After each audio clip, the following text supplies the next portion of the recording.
Hi, everybody, and welcome to our new podcast series. We'll be covering topics that are incredibly serious for our divisive times. And we'll be looking ahead. Did you know next year is the American semi-quincentennial, America 250? Will we make it? Well, this first podcast is called What is a Woman? And what we mean will become evident as you listen.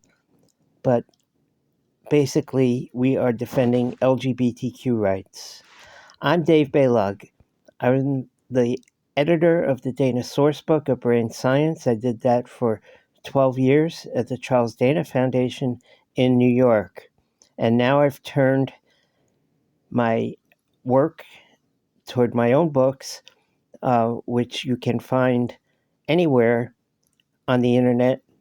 And you can also start reading for free if you follow the links at the end of the description to this podcast video.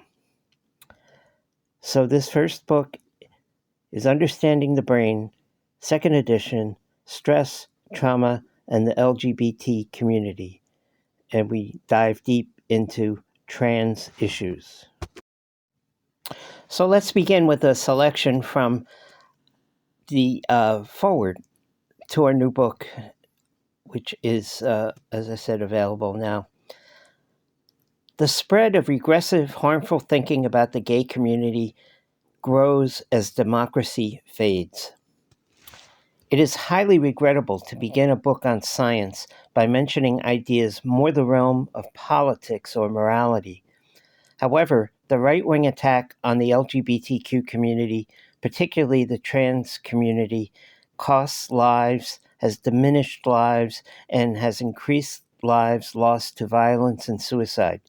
The distortions and lies of the right defy the science that has advanced our knowledge of gender, sexual orientation, and gender expression gained in the last 50 years. CBS News journalist Scott Pelley recently captured the well of current regressive thinking. In his commencement address at Wake Forest University, Pelley said this: "Journalism is under attack. Universities are under attack. Freedom of speech is under attack." Pelley raised his arms in the air as he continued, "And insidious fear is reaching through our schools, our businesses, our homes, and our private thoughts. We fear to speak. In America," he said, pausing for dramatic effect. "Powerful people can rewrite history with grotesque, false narratives. They can make criminals heroes and heroes criminals. Power can change the definition of the words we use to describe reality. Diversity is now described as illegal. Equity is to be shunned. Inclusion is a dirty word. This is an old playbook, my friends. There is nothing new in this." The rule of law is under devastating attack by the Trump administration. The right of assembly, the ability to peacefully protest, birthright citizenship, due process, all assumed to be guaranteed by our 250-year-old Constitution, may be swept away in just a short time. Minorities protected after the Civil War by the powerful 14th Amendment may be swept into silence. Women, African Americans, immigrants, and LGBTQ people, all minorities. We have a duty to the patriots who built this country to speak out where and when we can, no matter how dangerous the circumstances. The world's greatest democracy, what Lincoln called the last best hope of earth, can easily become just another authoritarian state that completely devalues individuals and individual rights. This is America in 2025.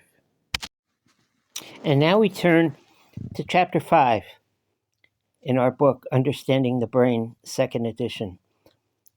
Chapter 5 is entitled, I Like His Sister's Work Better, Science and Transgender. When the Stanford University neuroscientist completed his transition from Barbara Barris to Ben Barris, he made one of his first presentations as Ben at a scientific conference in Boston. One colleague, unaware of his fellow colleague's new identity, remarked that the presentation was fine, but he much preferred the research of his sister, Barbara. Ben Barris was welcomed into the world in 1954 as Barbara Barris, one of 4 children in a New Jersey family. From the earliest age, he was deeply interested in science and put himself on track to become a top researcher. He earned a PhD and won acclaim for discovering the vital role of structures in the brain called glial cells. Dr. Barris helped reveal that glial cells may hold the key to understanding and treating disorders such as Alzheimer's disease. These accomplishments came from Barbara Barris. From his earliest memories, Ben was deeply uncomfortable identifying physically as a woman. Dr. Barris was completely distressed by the incongruity between his sexual identity and his physical body. As a child, he played exclusively with boys' toys. As a teenager, he could not take part in feminine rites of passage, such as putting on makeup or wearing dresses or jewelry, without extreme discomfort. He was especially pained as he watched his sisters do so easily. He wanted to be in the Boy Scouts, play sports with the guys, learn auto mechanics, etc. He learned at age 17 that he had been born without a uterus or a vagina and had been overly exposed in his mother's womb to masculizing hormones. Around the age of 40, Dr. Barris began transitioning his physical body to that of a man to align with his mental reality. Such a change presented tremendous risk for his career in a highly competitive, straight male-dominated field such as neuroscience. Before his premature death from pancreatic cancer in 2017, Dr. Barris advocated for gender equality and advancement for women in science. He was extremely pleased at the progress he was seeing among parents supporting their transgender children. This progress, he said, moved him to tears. He also cautioned that a great deal of progress was still to be made. In the autobiography of a transgender scientist, published posthumously, Dr. Barris gave a unique medical perspective on his own situation. Barris described making the decision to transition from female to male about 4 years after joining Stanford Medicine's neurobiology faculty. As a child and young adult, he wrote, he was too ashamed about his gender incongruity to speak of it to a single person. It caused him emotional pain, leading him to consider suicide. In an open letter to colleagues before beginning his transition, Dr. Barris described the mental anguish that his gender confusion had caused throughout his life. He described feelings of worthlessness, isolation, and feelings of self-harm. He yearned to end his life. He described feelings of worthlessness, isolation, and feelings of self-harm. He yearned to end his life. During adulthood, he learned that his condition had a name, gender dysphoria. The cause was biological and clearly associated with his history of hormone exposure during development. The dysphoria is considerably lessened by a change in gender role through treatment with testosterone. This first helps the body develop normal male secondary sexual characteristics.